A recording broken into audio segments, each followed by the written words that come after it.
Travelling to Infinity, My Life with Stephen, by Jane Hawking, narrated by Sandra Duncan. The author begins with the following quotation from Gustave Flaubert. Human expression is like a cracked kettle on which we beat out music for bears to dance to, when really we long to move the stars to pity. And now, Travelling to Infinity. Part 1, Chapter 1. Wings to Fly.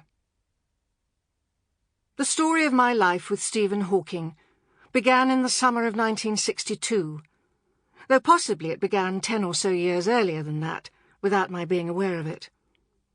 When I entered St Albans High School for Girls as a 7-year-old first former in the early 50s, there was, for a short spell, a boy with floppy golden-brown hair who used to sit by the wall in the next-door classroom.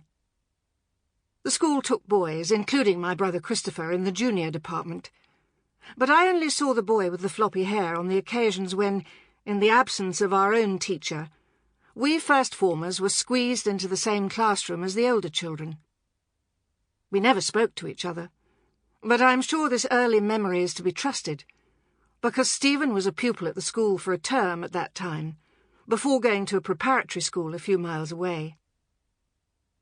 Stephen's sisters were more recognisable, because they were at the school for longer. Only 18 months younger than Stephen, Mary, the elder of the two girls, was a distinctly eccentric figure, plump, always dishevelled, absent-minded, given to solitary pursuits.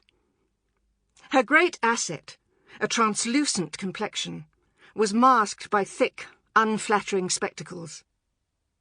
Philippa, 5 years younger than Stephen, was bright-eyed, nervous and excitable, with short fair plaits and a round pink face. The school demanded rigid conformity, both academically and in discipline, and the pupils, like schoolchildren everywhere, could be cruelly intolerant of individuality.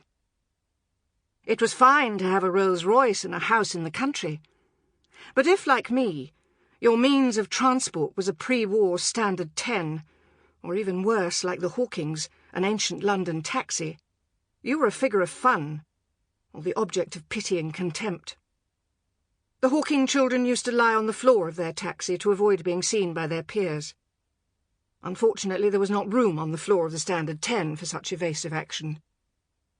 Both the Hawking girls left before reaching the upper school. Their mother had long been a familiar figure, a small, wiry person dressed in a fur coat. She used to... Sample complete. Ready to continue?